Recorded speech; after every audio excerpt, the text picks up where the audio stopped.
Hey, what's up everybody? Welcome back to the channel. Today we got another video for you here. It's Tribe Gaming in our closed qualifiers of the ESL 5v5 tournament starting in the round of 64. Let's go ahead and see how Tribe Gaming did today.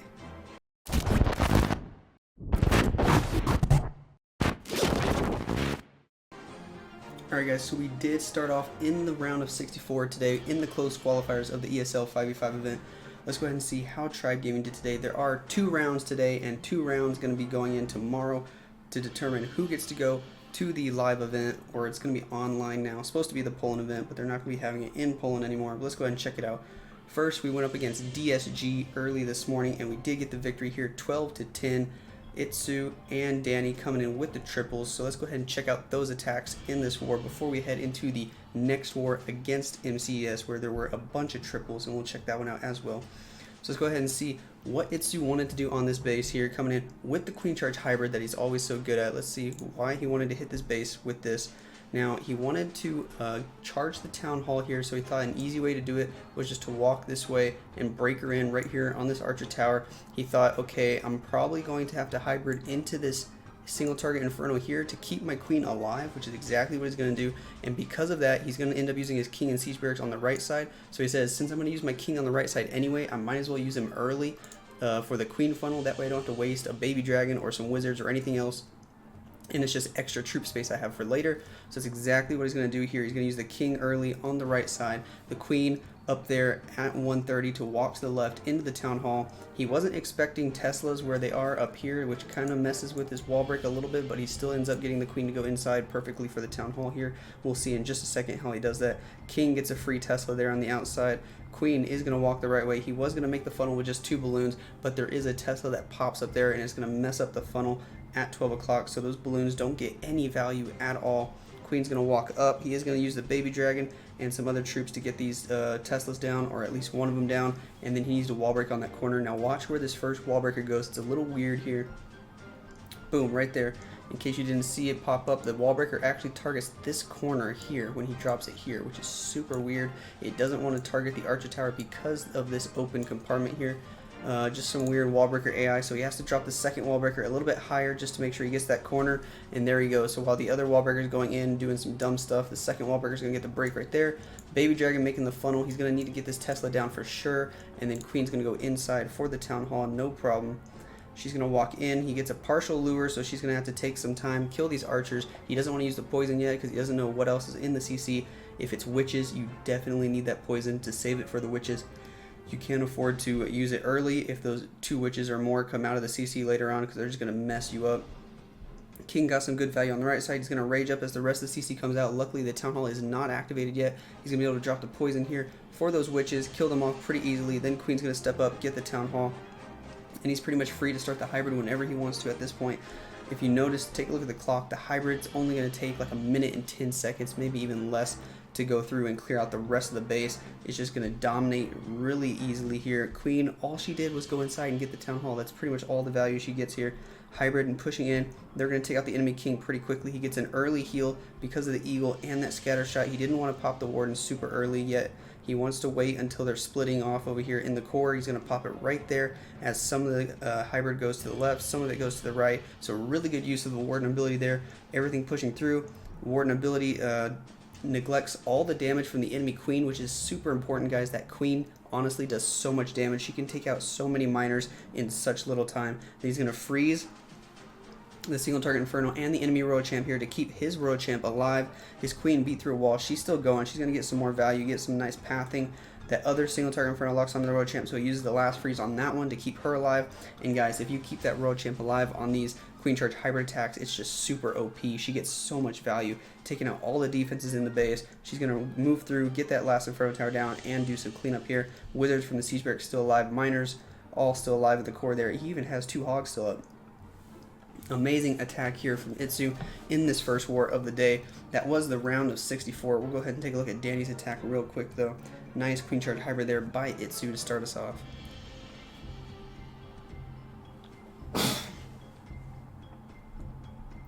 Now this one is going to be the Yeti Smash here by Danny. Coming in on this base, when we first looked at it, we thought, okay, we definitely need to abuse the fact that these scatter shot compartments if you get your queen into one of them, she can reach like all the infernos and the town hall, or at least 2 of the infernos and the town hall before you move past the town hall into the core of the base, where she can then reach the next scatter shot, the eagle, the next inferno tower. So we thought, okay, we definitely either want to enter in here or enter in here somehow.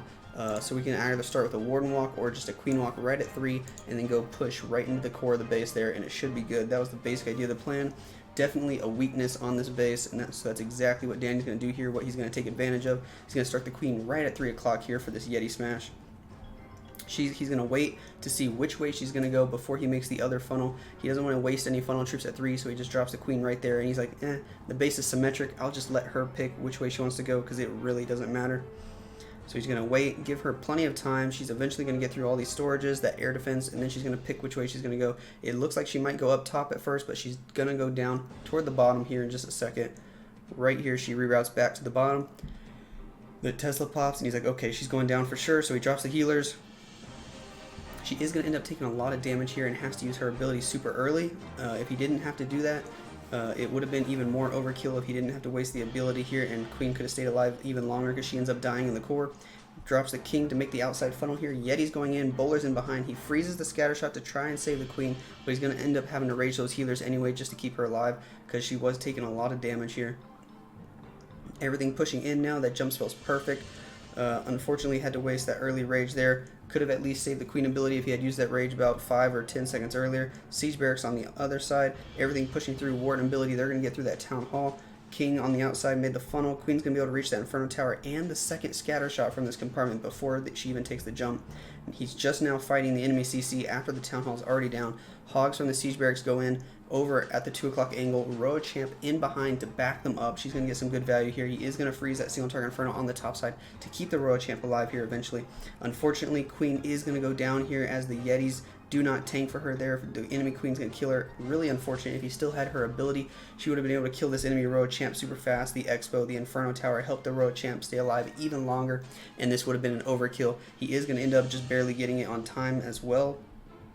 So if that queen had stayed alive, it wouldn't have even been close. It would have been super overkill, but he's still going to get it here because he has plenty of Yetis up with the healers and the warden pushing through. Roa Champ super low on health. She is going to die to a giant bomb here, which really sucks. We thought those Yetis were going to tank for her and she'd be able to get all these defenses, but that giant bomb just absolutely dicks her in the face and she goes down. So unfortunate there, but the Yetis and the warden and this P.E.K.K.A. and a Loon still in the bag. They're going to be able to finish up the rest of this base nice and easily. So we'll go ahead and fast forward through the cleanup here in 2 times speed.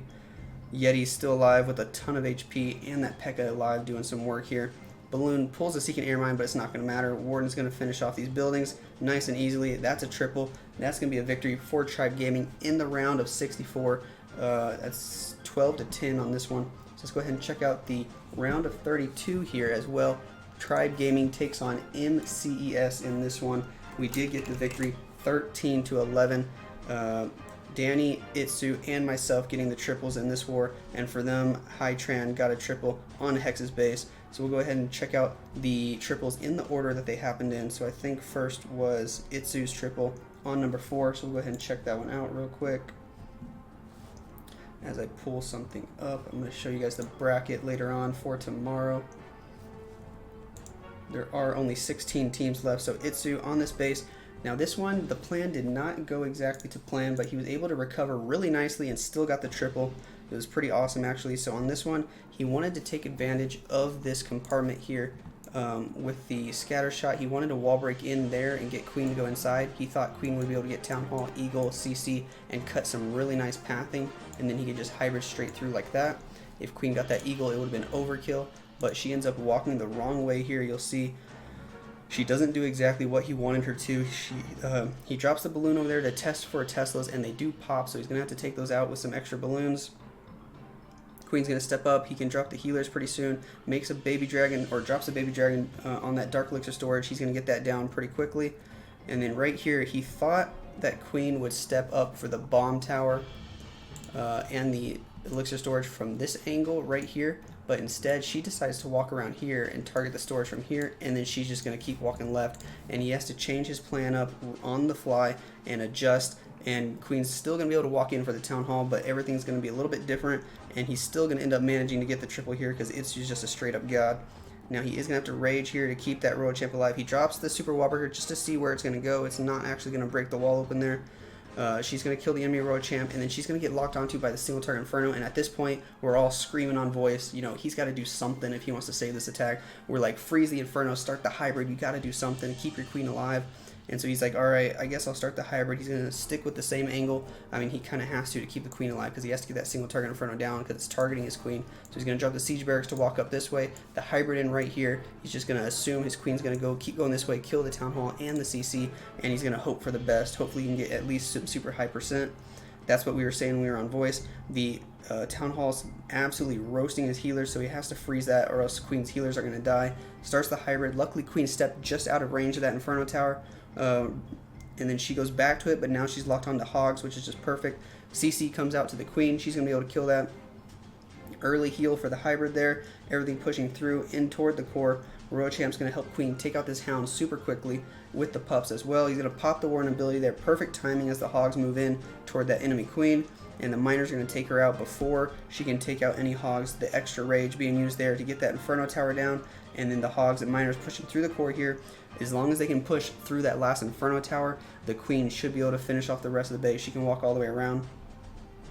So he needs those Miners to push all the way to the Inferno Tower. The Warden's trying to help them out. The Royal Champ's starting to push in, trying to help out. She got stuck on the Hound and the Pups earlier, but now she's meeting back up with the Miners. The Miners go and target the Inferno Tower. Warden snipes it as well, and boom, that Inferno Tower goes down. And at this point, we were like, yes, oh my gosh, it looked like a bad attack at first simply because the Queen did not go where he wanted her to, but he was able to save it. Queen's going to be able to walk around the rest of the base and finish it off because he still has her ability. It just came down to time at this point, and I think he got this one with like 10 or 15 seconds still to go. So amazing job here by iTzu. Way to stay calm and recover. He was able to do it quite nicely. Still has some Miners up. Royal Champ still up. She's going to go down here to the enemy King. But it's not going to matter. Queen with her ability easily can finish off the rest of the base. Beautiful hit by iTzu. Nice job being able to recover on the fly and get it done, even though Queen did not do what he wanted her to at first. So that was the first triple of the war. Then after that, Danny went in and got another triple. I believe he was our fourth attack of the war. He's going to be coming in with the Yeti Smash on this one. Again, another Yeti Smash. Starting off with the Royal Champ super early, though, to make the funnel. He wants to get this Expo Island down super early here. And he's going to smash straight into the Town Hall. Excuse me. Using some bowlers to make a funnel over on the 1030 angle. Unfortunately, Royal Champ doesn't get that cannon, but it's okay. He's going to use the Warden to make the rest of the funnel over here. He's going to snipe a few buildings, and then he wasn't expecting Teslas in the gaps here, but there are going to be Teslas in the gaps that kind of throw off the pathing a little bit, but that's okay. He's going to drop a Ice Golem and the Siege Barracks to kill the Royal Champ here. King to make the funnel on this side, and then all the Yetis pushing in. There is a gap in the wall there, as you can see. Yetis can just walk straight into that Town Hall if they want to, and then straight back around into the into the Inferno Tower, and then into the Town Hall. And then eventually he's going to jump the backside, and we notice there's no splash on the backside of the base, except for this one Wizard Tower and this Wizard Tower over here. So we were like, there's got to be a way to use bats on this base, especially with the ground expos as well. They can't target bats either, and there's like no splash at all. You can just distract this guy with an Ice Golem. Should be super easy as long as you can take out everything at the top, all the splash damage in the Town Hall at least. That's exactly what Danny's going to do here. CC comes out, pops the Warden ability there. Unfortunately, that single target Inferno locks onto his Queen, so he is going to have to pop her ability, even though there's stuff in front of her tanking. So that kind of sucked, but everything's eventually going to go through. He started the bats. I thought it was a few seconds too early, but it's going to end up working out just perfectly. The timing was actually nice.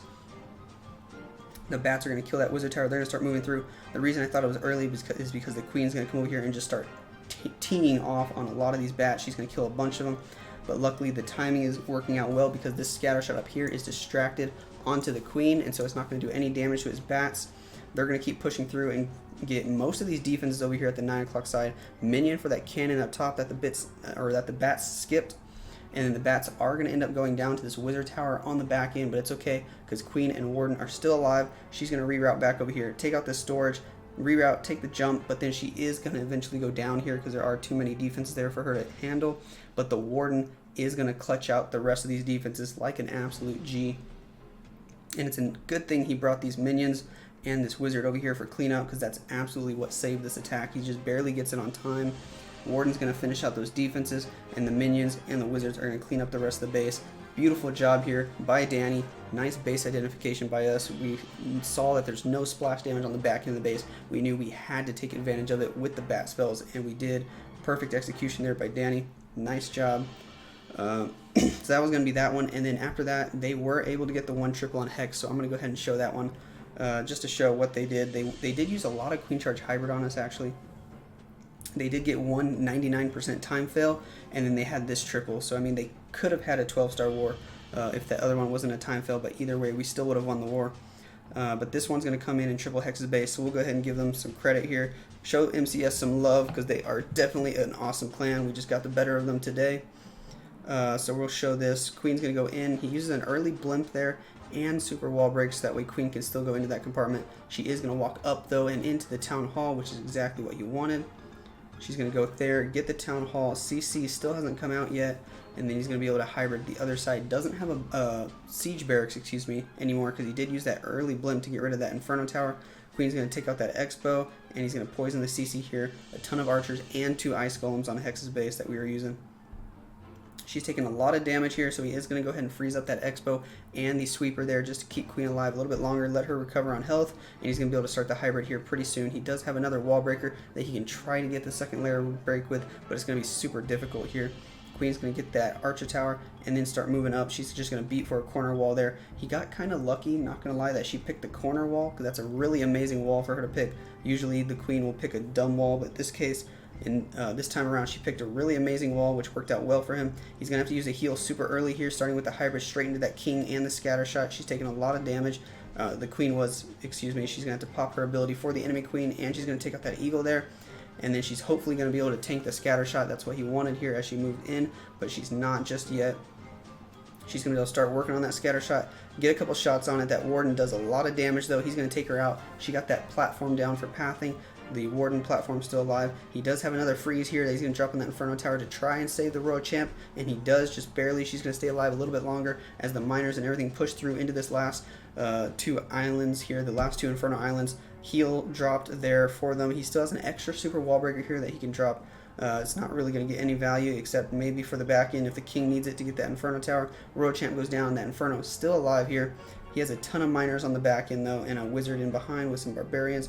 He's probably going to end up using that super wall breaker right there so the king can go in, get that Inferno Tower down, and there are still a ton of miners up, so we'll go ahead and ×2 as they clean up the rest of the base. Only a cannon and an archer tower left to defend, and it's just not going to get the job done. A nice hit here by MCES. Nice triple by them. That's going to put them at 11 stars, but we did end up getting 13 stars in this war thanks to the last attack here, which is going to be by me. This one came in right at the end of war on number 3 here. Let's go ahead and check it out. It is another Queen Charge hybrid. This one went almost to plan, caught me a little bit off guard with the Teslas over here, so I had to change my funnel. Initially, when we were looking at this base, I thought, okay, the Teslas are probably going to be over here to try and stop somebody from walking in like this. So I thought, okay, I'm just going to use my BK over there. He's going to make the funnel, and then I'll use a P.E.K.K.A on the other side just to be safe. And it's a good thing I brought a P.E.K.K.A and didn't try to just use a baby dragon or something, because there ended up being a bunch of Teslas over here at 3 o'clock, Coco Loon, and then I'm going to try to wall break in for the town hall. But I thought, okay, P.E.K.K.A's not actually going to make the funnel fast enough because of all these Teslas, so I'm going to send in 2 miners and another wizard just to make sure all this trash is down. Tornado Trap activates. Coco Loon picks up 2 Seeking Air Mines there and a red bomb, which is a really nice Coco Loon. And I'm thinking, oh gosh, is Queen going to walk the wrong way? I wasn't sure at this point. We kind of thought Queen might go around for that AD after she takes out the storage, but she ends up going back in for the town hall thanks to that super wall breaker, making such a huge gap in the wall. He breaks like 4 walls there. She goes back in, so I'm going to rage and freeze because there's a lot of DPS on her all at once. She's going in, she's going to take out that town hall, get these defenses. Eventually, she's going to lure the CC right here. Luckily, she lures the CC before that Royal Champ targets her. Now, I did this second layer break on this air defense because I thought, okay, after she gets all this stuff right here, I thought she would go in for the wall break, keep going this way, get the scatter shot down and some of this other trash, including the bomb tower. But she's going to be typical Queen and say, nah, I'm just going to beat on a wall instead. So I'm going to poison the CC here. So that last wall break kind of ended up being wasted. She's going to kill the CC. I'm going to end up raging her again because that eagle's doing a lot of damage to her. And then we're going to hybrid in from the top side to get that eagle down as soon as possible. I'm going to go ahead and start with the hybrid since that eagle's doing a lot of damage to my queen. She's going to take out the enemy Royal Champ here because that rage is still in effect. And I'm going to have to pop her ability just to be safe. Hybrid moving in. I'm going to pop the Warden ability super early here because that Eagle Artillery was targeting my Royal Champ, and I did not want her to take too much damage right away. I need that Royal Champ to stay alive for the whole attack if I want to triple, and it is going to end up coming down to the Royal Champ here at the very end. It's going to be super close, actually. Queen, here's what I was talking about. Queen's going to beat a wall here like an absolute dummy. At least she picks a good wall. She'll be able to reach the scatter shot and the Expo and the Archer Tower. I froze the enemy Queen and the Eagle there. It already expired, but that's pretty good value from the freeze spell. If you don't have your Warden ability for the enemy Queen, you definitely need to freeze her because she does so much damage to your miners, guys. She takes out like 5 miners in like 5 seconds. That's how much damage she can do. It's crazy. Hogs, miners, Royal Champ all pushing through to the backside. Already used that last heal there. Everything's going to start pathing around and to the left because of all this trash and the Teslas on the outside. I had some minions and archers over here, but those Teslas popped up and ended up killing them out. Queen's going to go down here, and here's where the attack came down to the very end. It's going to be super close. Luckily, the healers are going to tank that single target Inferno. Look at that. They come over, start healing out the Warden. All the hogs died. All my miners went over to the left, so they're not helping out the Royal Champ. But luckily, those healers are tanking the Inferno Tower. I'm going to be able to pop the Royal Champ ability here for these last 4 defenses, and she's going to be able to take out that Inferno Tower because the healers are distracting it for her. Absolute OP healers right there. Nice timing with them. I mean, you can't really plan for that in advance, but it ended up working out really well. Still had some miners doing cleanup over at 9. Royal Champ's going to finish the rest of these buildings over here at the bottom side, and that's going to be a nice triple there for Tribe Gaming. That's going to put us at 13 stars to 11 over MCES in the round of 32 that was. So that's going to be it for that. Only 16 teams actually remain now, guys. Let me go ahead and show y'all the bracket real quick. That's going to be all the replays for today, but here's the bracket for tomorrow. Right here, only 16 teams left. Another Tribe, so that's our second team right there. They're still in versus Blaze JP. Tribe Gaming versus Team Queso tomorrow morning. We've got Uronix, BG18, ESL. Alternate Attacks are still in against Bad Zinger. INQ ESL against Caramel Pudding. PT War against Lewis and the Gaz. The North Watch against Team Kase. I think that's another Team Queso team. Resistance still in against one of the Space Station teams. Space Station Gold here. Those are the last 16 teams in for the Poland qualifier, although we don't actually get to go to Poland. Still kind of feel obligated to call it that. But also remember that the top 4 teams qualify, so you only have to make it to the semifinals to qualify. So there will be 4 teams. Basically, it's... let me scroll up a little right here. Just like that. So one of these 4 teams will be qualifying, one of these 4 teams will be qualifying, and so on. You guys get the idea. So in our group, we have to face Team Queso tomorrow morning, and then if we win, we're going to be playing either another Tribe, our second team, or Blaze JP, but one of those 4 teams will be qualifying for the actual qualifiers event, where you can earn your ticket to the Worlds event, as well as win quite a bit of money, so that's going to be nice. We are going to be playing tomorrow at 9 a.m. Eastern. I believe that is 3 p.m. CEST. Come check us out on Twitch. It'll be on Carbon Finn's channel for sure, as well as a bunch of other streamers. Definitely come check us out. But that's going to be it for today, guys. If you liked the video, definitely let me know down below, and I'll catch you guys in the next one.